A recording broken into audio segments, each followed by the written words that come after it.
Hi friends, welcome to new markets. आज के video में हम सीखेंगे monthly option selling PSM3 framework. इसको हम रोलिंग आयरन फ्लाई के नाम से भी जानते हैं। But rolling iron fly does not mean कि आप बिना किसी लॉजिक के जस्ट रोल करते रहें जहाँ भी प्राइस जा रहा है। देयर आर सर्टेन रूल्स जो कि मार्केट के बिहेवियर, ऑप्शन की प्राइसिंग एंड मोमेंटम के बेसिस पे हैं, जिनको समझ के अगर हम रोलिंग आयरन फ्लाई को डिप्लॉय करें तो रैंडम मार्केट बिहेवियर के साथ अच्छे से डील किया जा सकता है। तो ये वीडियो बहुत ही इंटरेस्टिंग होने वाला है क्योंकि आज आप एक ऐसा फ्रेमवर्क सीखेंगे जिससे जो आजकल की मार्केट में ट्रेडिंग चैलेंजेस हैं, जैसे कि मार्केट की वोलेटिलिटी, मार्केट की रैंडमनेस, मार्केट का चेंज्ड प्रीमियम बिहेवियर, तो उन सबको हैंडल करने के लिए ये जो फ्रेमवर्क है ये काफ़ी कैपेबल है। तो चलिए सबसे पहले समझते हैं कि इसकी जो अंडरलाइंग आइडियाज़ हैं वो क्या है। ओके, तो फर्स्ट वन इज़ कि most of the time markets are not trending. Now हम ये सब जानते हैं कि market most of the time ranges में रहता है। वी कैन से कि 60 to 70% time market typically range में रहता है और रिमेनिंग टाइम में वो ट्रेंड करता है। तो इससे क्या होगा कि अगर हम एक नॉन डायरेक्शनल डिप्लॉयमेंट करेंगे तो हमको प्रीमियम डीके मिलेगा। तो हमारी स्ट्रैटेजी में की डिप्लॉयमेंट में ऐसा कुछ डिप्लॉयमेंट होना चाहिए कि अगर मार्केट नहीं मूव कर रहा है और रेंज में है तो हमको प्रीमियम डीके मिले। ओके, नाउ सेकंड पॉइंट है कि in down trend move is faster mostly. अब ऐसा क्यों होता है? क्योंकि जो मार्केट गिरता है नीचे तो डर की वजह से गिरता है, फियर की वजह से गिरता है, और वो जो फियर होता है वो फास्ट स्प्रेड होता है देन होप, ये सब जानते हैं। तो अगर अब मार्केट फास्ट नीचे मूव हो रहा है और आपने डिप्लॉयमेंट की है तो उसमें ऐसा कुछ होना चाहिए सिस्टम की वो मैनेज हो सके जब मार्केट नीचे की तरफ मूव हो रहा है, और अगर हम उसका बेनिफिट उठा सकें, क्योंकि हमको पता है कि अगर मार्केट नीचे मूव होता है तो फास्ट होता है, तो ऐसी क्या डिप्लॉयमेंट करें जिससे हमें कुछ बेनिफिट मिले। Okay, now third important point है कि टिपिकली अगर आप देखेंगे हिस्ट्री ऑफ चार्ट्स भी कि मार्केट जो रहता है हायर टाइम फ्रेम, अगर हम बात करेंगे वीकली एंड मंथली, तो लॉन्ग टर्म में अप ट्रेंड में रहता है, और जब अप ट्रेंड्स होते हैं वो टिपिकली स्लो एंड स्टडी होते हैं। ओके, अब ऐसा नहीं है कि हमेशा ही स्लो एंड स्टडी होते हैं, क्योंकि जब कोई फंडामेंटल चेंज आता है और या फिर मार्केट को कोई ऐसा ट्रिगर मिलता है तो मार्केट बहुत फास्ट भी मूव होता है। तो उसको कैसे हैंडल करना है? तो हमारे फ्रेमवर्क में ऐसा भी कुछ होना चाहिए कि हम फास्ट मूव को भी हैंडल कर सकें, और स्लो एंड स्टडी जब है तो ऐसी एडजस्टमेंट्स कर सकें कि हम उसमें भी प्रीमियम डीके का फायदा उठा सकें।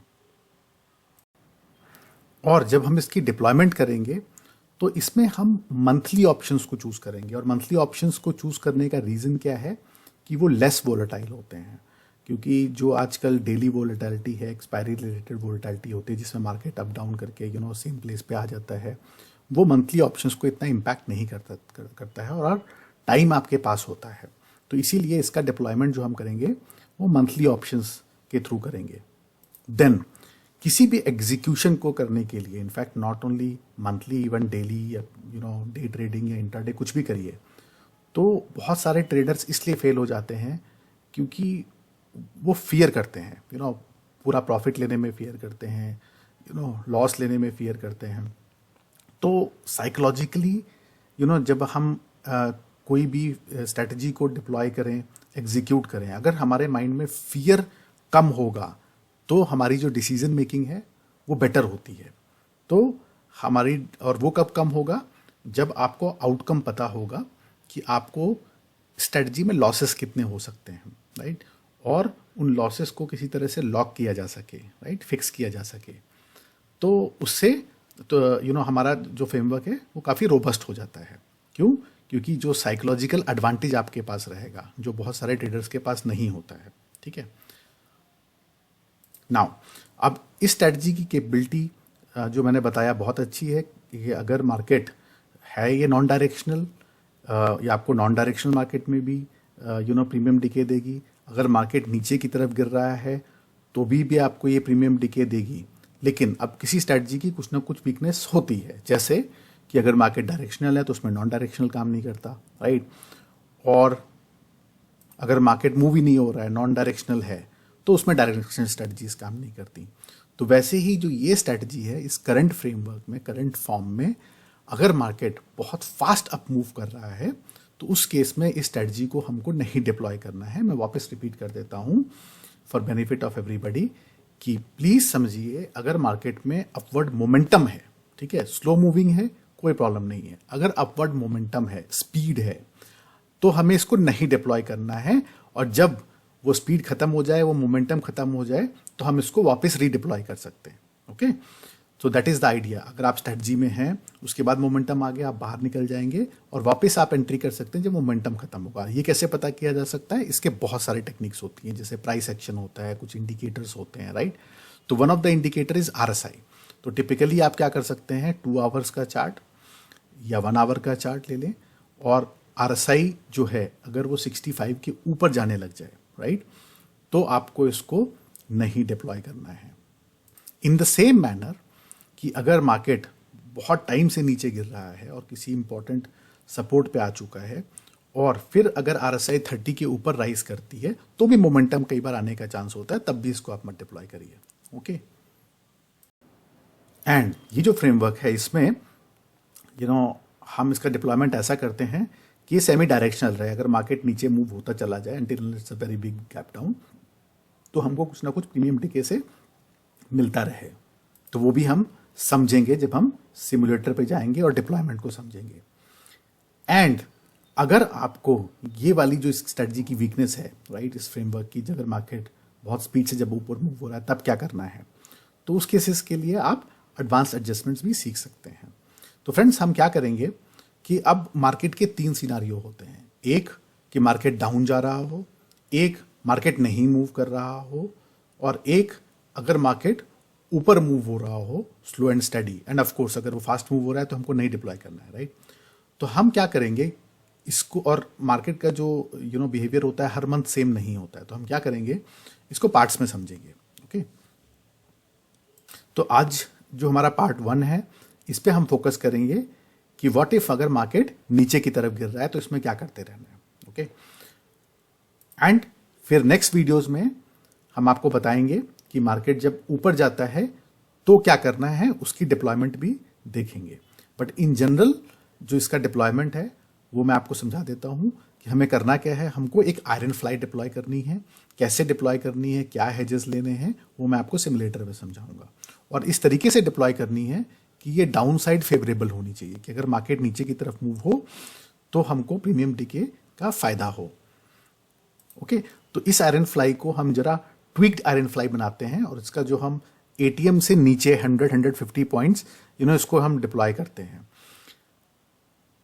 और अगर मार्केट नीचे गिर के उस ATM पे पहुंच जाए, उस आयरन फ्लाई के सेंटर में पहुंच जाए, तो हम इसको क्या करते हैं, बुक करके रोल कर लेते हैं, वापस इसको नीचे 150 पॉइंट्स या 100 पॉइंट्स बनाते हैं। डाउन साइड के लिए बहुत सिंपल रूल्स हैं कि जैसे जैसे डाउन साइड चलती चली जाए, बिकॉज टिपिकली डाउन साइड में कैसा होता है, जब मूव आता है तो मार्केट मूव चलता चला जाता है, राइट। एंड अप साइड के लिए हम क्या करते हैं फ्रेंड्स, कि अप साइड के मार्केट में जब कभी मार्केट ऊपर जाए और ये जो हमारा इसका ब्रेक इवन होता है, राइट, जहाँ से ड्रॉ डाउन एरिया स्टार्ट होता है, जब प्राइस इसके ऊपर जाता है तो हम क्या करते हैं, एक और आयरन फ्लाई डिप्लॉय करते हैं, राइट। तो डिपेंडिंग अपॉन आपका capital size, right, up side के लिए एटलीस्ट 2 आयरन फ्लाई तो चाहिए। ओके, बट अगर किसी के पास कैपिटल ज़्यादा है तो they can deploy 3 iron flies, right. तो आप एक और आयरन फ्लाई डिप्लॉय करते हैं अप साइड में, और अगर उसका ब्रेक इवन भी ब्रीच हो जाए तो 3rd आयरन फ्लाई डिप्लॉय करते हैं, और 3rd का ब्रीच हो जाए तो फर्स्ट को बुक करके फर्दर डिप्लॉय करते हैं टिल द टाइम कि जो आपका मैक्स जो आपने लॉस डिसाइड किया है उसके विद इन है, राइट। क्योंकि क्या होता है कि जब कभी मार्केट स्लो मूव होता है तो प्रीमियम डीके का फायदा होता है, राइट। तो अगर आप रोल करते रहेंगे तो उसमें कुछ ना कुछ प्रीमियम डीके का आपको एडवांटेज मिलता रहेगा। बट ऑफ कोर्स अगर बहुत फास्ट मूव होगा तो हम वैसे भी एग्जिट कर जाएंगे और वेट करेंगे, क्योंकि मार्केट मूव होने के बाद फिर कंसोलिडेशन में चला जाता है। तो फ्रेंड्स, ये बहुत सिंपल स्ट्रैटेजी है अभी मैंने जैसे आपको बताया, शायद कॉम्प्लिकेटेड लगे क्योंकि अगर आप फर्स्ट टाइम सुन रहे हैं तो, लेकिन इसीलिए इसको हम पार्ट्स में समझेंगे। तो आज का जो हमारा फोकस है पार्ट 1 पे है। पार्ट 1 पे क्या है कि बेरिश मार्केट, राइट। तो आज का जो हम डिप्लॉयमेंट है वो बेरिश मार्केट पर्सपेक्टिव से समझते हैं और कैसे इसकी एडजस्टमेंट करते हैं। और फिर आने वाली वीडियोज़ में आपको मैं जो बाकी सिनारियोज हैं वो भी दिखाऊंगा, और बहुत सारे एग्जाम्पल्स भी हम इस पे यूट्यूब पे पोस्ट करेंगे जिससे आप अच्छे से सीख सकेंगे। जस्ट दैट फ्रेंड्स कि आप लाइक बटन को प्रेस करें। अगर आप चैनल पे नए हैं तो प्लीज़ सब्सक्राइब भी करें। और आपको ये स्ट्रेटजी कैसी लगी और आपको कुछ डाउट्स या कमेंट्स हैं तो प्लीज़ कमेंट सेक्शन में जाके पोस्ट करिए, हम आपको रिस्पॉन्ड करेंगे। हम सिमुलेटर पे हैं फ्रेंड्स। तो अब जैसा पार्ट 1 में हम समझेंगे कि डाउन साइड जब मार्केट चलता चला गया और ये नॉन डायरेक्शनल स्ट्रेटजी है तो ये कैसा परफॉर्म करती है डाउन साइड के मार्केट की में। तो जुलाई जो मंथ था वो एक बेरिश मंथ था, तो उसका हम एग्जांपल लेंगे पार्ट 1 को समझने के लिए। तो अब इसको डिप्लॉय कब करना है, तो इसको टिपिकली जो हम डिप्लॉय करते हैं 4 वीक्स बिफोर द एक्सपायरी करते हैं, राइट। तो जैसे पहले एक्सपायरी थर्सडे को हुआ करती थी, अभी ट्यूसडे को स्विच हो चुकी है, तो आप ट्यूसडे का जो डे है उस हिसाब से पकड़ लीजिए, ठीक है। बट अभी जो हम एग्जांपल देख रहे हैं तब थर्सडे को एक्सपायरी हुआ करती थी, तो 31st जो था वो आपकी मंथली एक्सपायरी है। तो आपको 1 week will be from 25 to 31। तो ये वीक 1 हो गया, वीक 2, वीक 3, वीक 4। तो हम इसको 4th को डिप्लॉय करेंगे, ओके। तो अब जैसे ट्यूसडे को एक्सपायरी है तो आप बेसिकली 4 वीक पहले जो वेडनेसडे है उसको डिप्लॉय कर सकते हैं। अब इसको डिप्लॉय किस टाइम पे करना है, तो फ्रेंड्स जो रोबस्ट स्ट्रैटेजी होती हैं उनका ऐसा कोई टाइमिंग नहीं होता है। हाँ, बट इंपॉर्टेंट चीज़ ये है कि बिकॉज ये मंथली ऑप्शंस हैं तो टिपिकली इनको आवरली जो कैंडल्स होती हैं उनकी क्लोजिंग के बाद करना चाहिए और मॉर्निंग की वोलेटिलिटी खत्म होने के बाद करना चाहिए। तो 10 बजे के बाद आप कभी भी डिप्लॉय कर सकते हैं, 10:30, 11, 12। Just that even next day भी डिप्लॉय कर सकते हैं, जस्ट दैट कि बहुत ज़्यादा लेट नहीं डिप्लॉय करना चाहिए, ओके। तो let's take 11 o'clock as an example कि हम 11 o'clock, इवन 10 o'clock भी आप ले सकते हैं, 12 o'clock भी ले सकते हैं। Let's take 11, okay. और हम इसमें जो एक्सपायरी चूज करेंगे वो मंथ एंड की करेंगे 31 जुलाई। नाउ जैसा कि मैंने बताया फ्रेंड्स कि ये एक फ्रेमवर्क है, इस फ्रेमवर्क में आप सेवरल एडजस्टमेंट्स कर सकते हैं, बट आपको ओवरऑल आइडिया समझना है, राइट। तो इसका जो डिप्लॉयमेंट है वो हम एटीएम से टिपिकली 150 पॉइंट्स नीचे करेंगे, विच इज हियर। नाउ अब ये कोई फिक्स्ड रूल नहीं है। हाँ, अगर आपने थोड़ा मार्केट को समझा है, अगर आप प्राइस एक्शन समझते हैं, मार्केट के बिहेवियर समझते हैं, तो you can change the strikes. आप 100 पॉइंट्स भी कर सकते हैं, इवन 200 पॉइंट कर सकते हैं अगर आपको एक्सपेक्टेशन है कि मार्केट रियली बेरिश है तो, ओके। बट अगर आप न्यू हैं, बिगिनर हैं, तो आप 150 से स्टार्ट कर सकते हैं। अब 150 पॉइंट्स एटीएम से नीचे हम कॉल एंड पुट सेल कर लेंगे और उससे 400 पॉइंट्स अवे हम बाय करेंगे हेजेस को, 100, 200, 300, 400, ओके।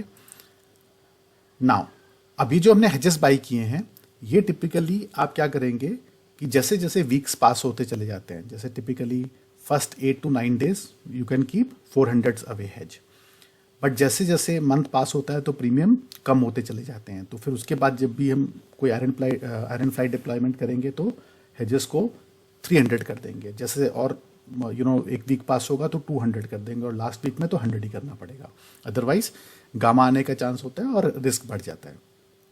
अब इसमें हमने आयरन फ्लाई क्यों चूज की फ्रेंड्स, क्योंकि आयरन फ्लाई का जो रिस्क रिवॉर्ड होता है ना, रिस्क टू रिवॉर्ड, वो काफ़ी अच्छा होता है। क्यों? क्योंकि यहाँ अगर आप देखेंगे इस पे सिमुलेटर पे, तो आपका जो 1 का लॉस है तो उसके बदले आपको 4 देता है, 4। और अगर आप देखेंगे तो यहाँ पे आपके जो लॉसेस हैं ये लॉक हो गए हैं क्योंकि आयरन फ्लाई है, ओके।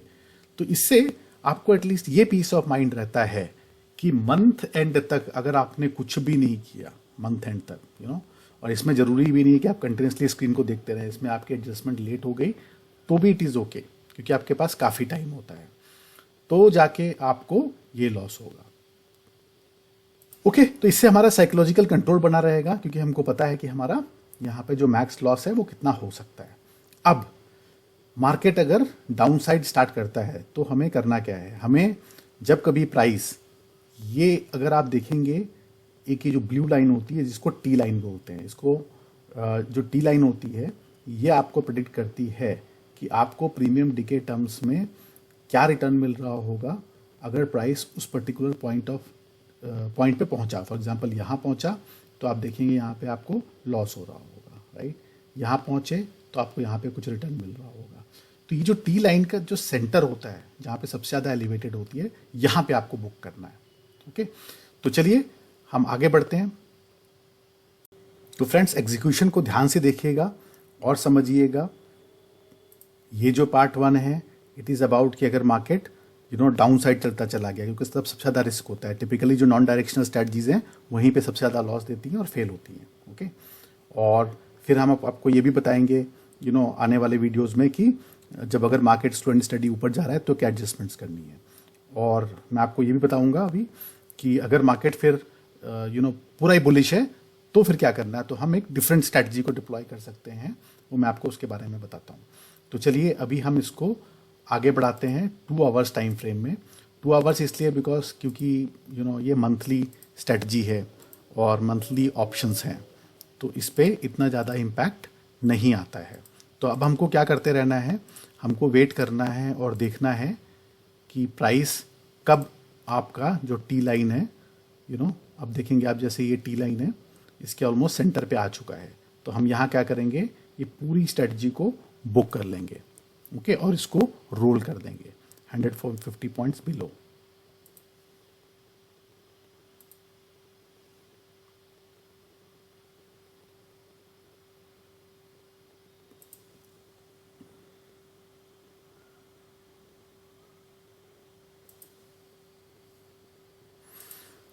चलिए अब आगे बढ़ के देखते हैं।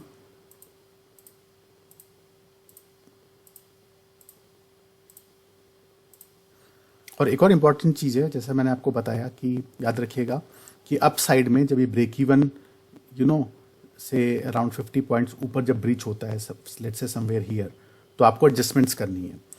हाउएवर अगर आप ड्रॉ डाउन में नहीं हैं, ठीक है, और आप ग्रीन में हैं, तो आप वेट कर सकते हैं एडजस्टमेंट्स करने का। तो आपको एटलीस्ट 100 पॉइंट्स के बाद करना है, क्योंकि ये मंथली स्ट्रैटेजी है। टिपिकली मार्केट का बिहेवियर होता है अप एंड डाउन करते रहना, तो आप हमेशा वेट कर सकते हैं। और अगर आप ड्रॉ डाउन में हैं और रेड में हैं, तो आपको फिर 50 पॉइंट्स ऊपर अपसाइड के लिए ब्रीच करना है। बट जैसा कि ये मंथ मैंने आपको बताया कि बेरिश है, तो इसमें टिपिकली जो प्राइस है वो ऊपर जा ही नहीं रहा है। बट हम वैसे एग्जाम्पल्स भी देखेंगे आने वाले वीडियोज़ में।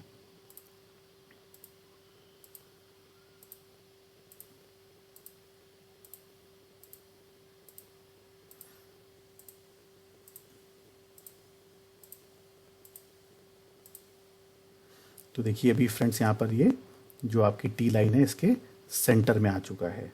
तो हम इसको वापस रोल कर लेंगे, या फिर हम इसको बुक भी कर सकते हैं, क्योंकि यहाँ पे आपको जो रिटर्न है आ गया है। और ये मंथली पर्सपेक्टिव में बहुत अच्छा है, कंसिडरिंग कि नॉन डायरेक्शनल स्ट्रेटजी है। और ऑफ कोर्स अगर मार्केट नहीं मूव करेगा, रेंज में रहेगा, तो दो से तीन या 4 महीने तो मंथ में ऐसे होते ही हैं जिसमें मार्केट रेंज में रहता है। तो इसमें आपको अच्छा जो है वो मतलब मिल जाता है रिटर्न। और साल में 2 महीने ऐसे होते हैं जब मार्केट, एटलीस्ट 2 महीने जब मार्केट नीचे मूव करता है, तो भी आपको यहाँ पे अच्छा मिल जाता है। एंड रिमेनिंग मंथ्स में अपसाइड की एडजस्टमेंट करके हम रिटर्न ले सकते हैं। ओके, तो अभी जो इससे खुश हैं इस रिटर्न से, वो इसको बुक कर सकते हैं। लेकिन स्ट्रैटेजी के एग्जीक्यूशन पर्सपेक्टिव के लिए चलिए देखते हैं आगे क्या करना है। तो इसको हम पूरा बुक कर लेंगे। ओके, और अब क्या करेंगे, इसको अब हम लास्ट वीक में आ गए हैं फ्रेंड्स, राइट। तो लास्ट वीक में अब आपको 150 पॉइंट्स दूर नहीं रखना है। क्यों? क्योंकि यहाँ पे प्रीमियम बहुत कम हो चुके हैं। तो हम टिपिकली इसको 100 पॉइंट्स दूर रखेंगे, एंड लास्ट वीक में हम सिर्फ और सिर्फ 200 पॉइंट्स अवे बाय करेंगे, ना कि 400 और 300 पॉइंट्स। क्यों? क्योंकि गामा आने का चांस होता है, प्रीमियम कम हो चुके होते हैं। और इससे आपको क्या है, पीस ऑफ माइंड में रहेगा। पीस ऑफ माइंड इसलिए रहेगा क्योंकि अगर आप यहाँ देखेंगे तो आपने जो आपका रिटर्न था उसको लॉक कर लिया है, ठीक है। अब मार्केट किस तरफ भी जाए तो आप मार्केट में से कुछ ना कुछ तो लेके जाएंगे ही, that is the idea. Okay, तो देखेंगे आप यहाँ पे ये वापस सेंटर में इधर आ चुका है, तो इसको हम बुक कर लेंगे।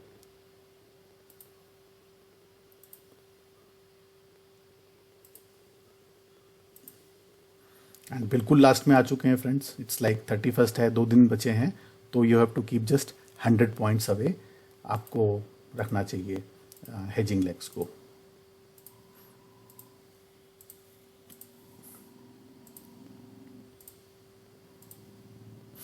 ओके फ्रेंड्स,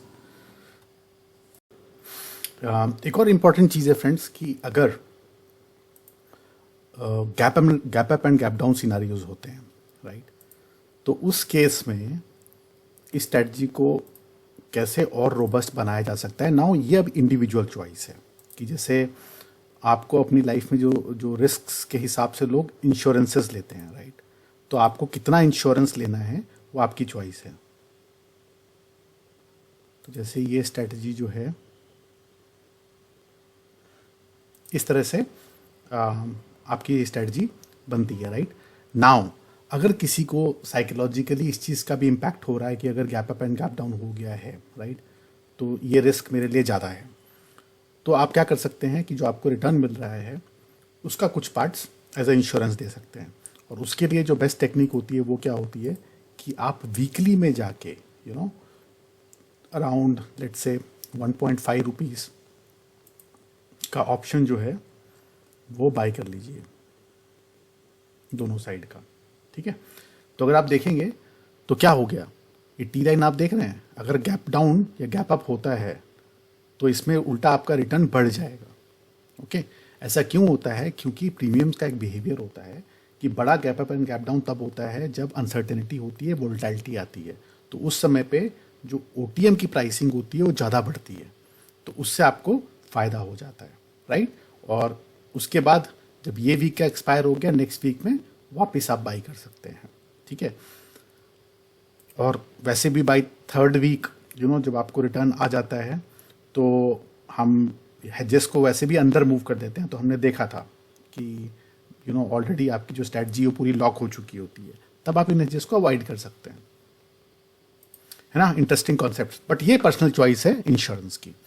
नाउ मैंने ये बताया था आपको कि ऑफ कोर्स हम एग्जांपल देखेंगे, आप कमेंट करके बताइए अगर आपको ये स्ट्रेटजी इंटरेस्टिंग लगी, और हम उसका पार्ट 2 बनाएं जिसमें हम एडजस्टमेंट्स देखें कि how to roll on up side. Okay, and yes, और जब जैसा मैंने बताया जो स्ट्रेटजी की वीकनेस है कि जब मार्केट फास्ट ऊपर मूव हो तो क्या करना है, तो उस समय आपको जीप जैसी स्ट्रेटजीज है जो कि एसिमेट्रिकल आयरन कॉन्डर है, उस स्ट्रेटजी की स्ट्रेंथ क्या है कि उसको डाउन साइड में नहीं डिप्लॉय करना है, मीडियम टू अपसाइड मार्केट में उसको डिप्लॉय कर सकते हैं। तो आपको उस तरह की स्ट्रेटजीज डिप्लॉय करनी है, तो जैसा मार्केट उस तरह की स्ट्रेटजीज को डिप्लॉय करना है।